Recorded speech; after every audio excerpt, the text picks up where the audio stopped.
Howdy, and welcome to your CPR crash course. These are your 5 basic steps for CPR. Create an account, submit your paper, complete calibrations, review 3 of your peers' papers, and then perform a self-assessment. I'm going to walk you through each of these steps in a little more detail. When you first log on to the site, this is what you should see.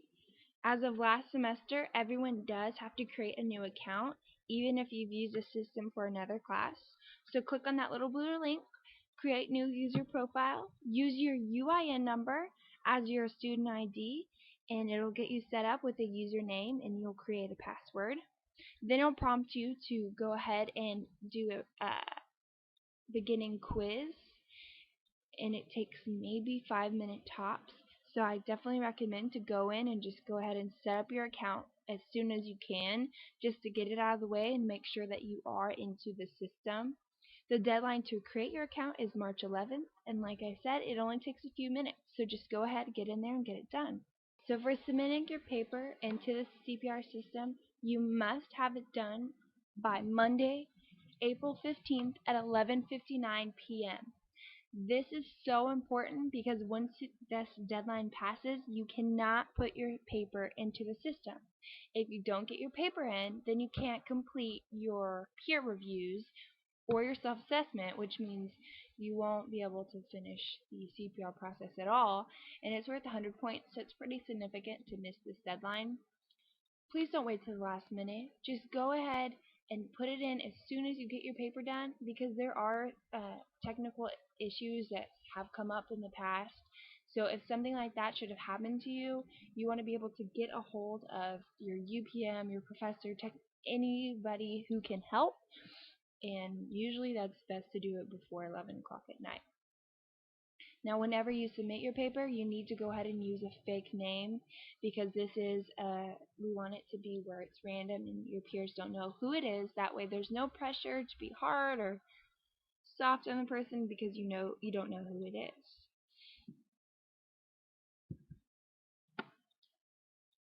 Now, there's going to be a handout that's on e-learning, and you probably will get it through email as well, that takes you through these steps, and I'm actually going to walk them through with you in just a second.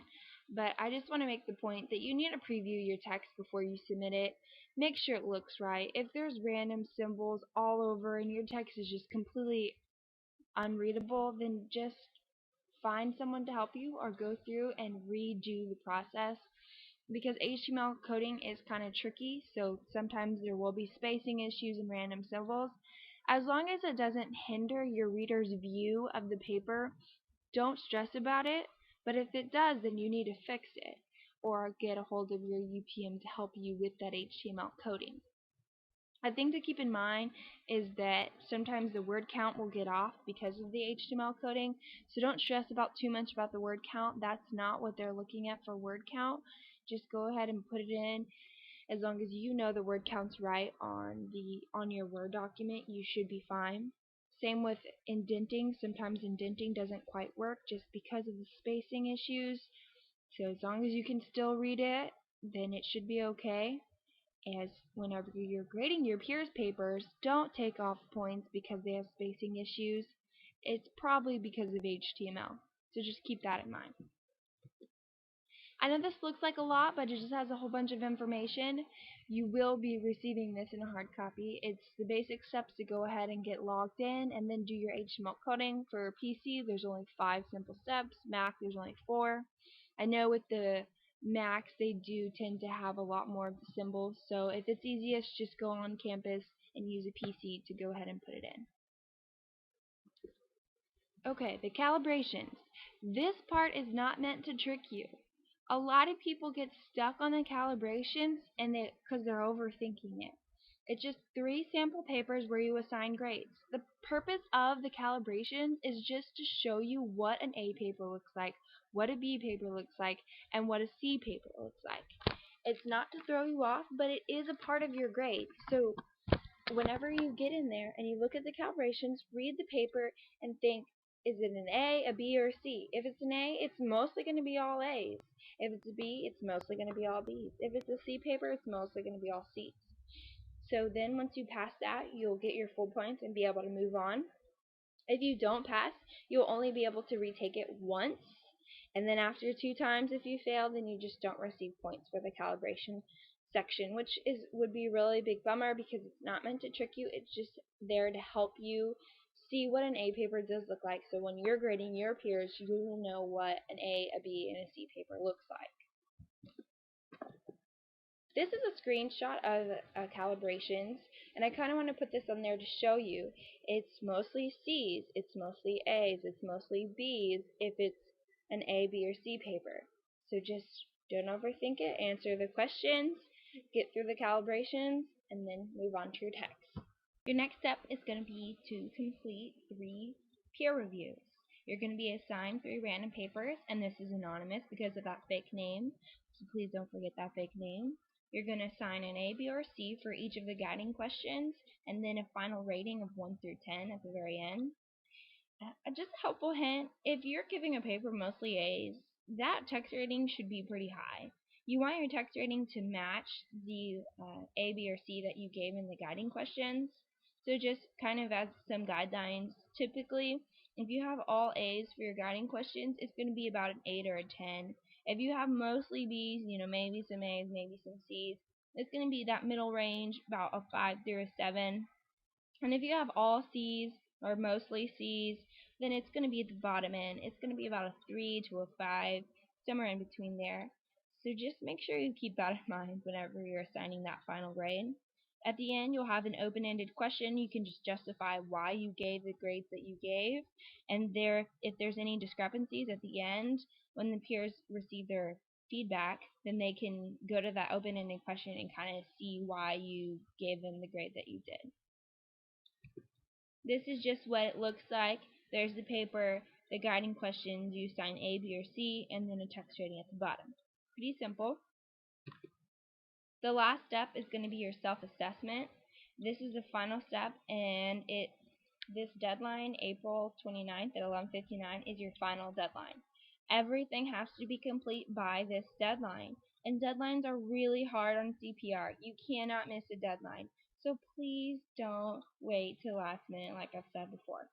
This self-assessment is only become available once you've done your 3 peer reviews, but once you get onto the system, you're going to see it doesn't let you move on to the next section until another section, the previous section has been completed. So you're going to do the exact same thing that you did with your peers with your paper, A, B, or C for the guiding questions, and then a final rating of 1 through 10. Now keep in mind that this is a part of your grade, and you cannot be too hard or too soft on yourself because you can only be 2 points away from the average that your peers gave you. So say your peers gave you an average of 7, you could have given yourself up to a 9 or down to a 5, but you would have to be in between the 5 and 9 range to receive full points. So if you're like, wow, my paper is really great, I deserve a 10, and everybody else said you had a 5, you're not going to receive points. So just make sure that you take it seriously, and it's really a great tool if you use it properly. And this is your CPR grade distribution. This is how you can earn your 100 points. 40 points comes from your text entry. That means the ratings, the average rating of what your peers rated your text. 20 points come from the calibrations. 27 points come from the peer reviews. This is what you gave other people. You're reviewing a paper and 2 other people are reviewing the exact same paper. So this is a way to prevent people from giving people really high grades or really low grades. So you want to make sure that when you are grading your paper, you're giving them the fairest grade that you think they deserve, because if you're way off from what the other 2 people gave, you'll start to lose some points there. And the last 13 points are from your self-assessment that we just talked about, to total to 100 points.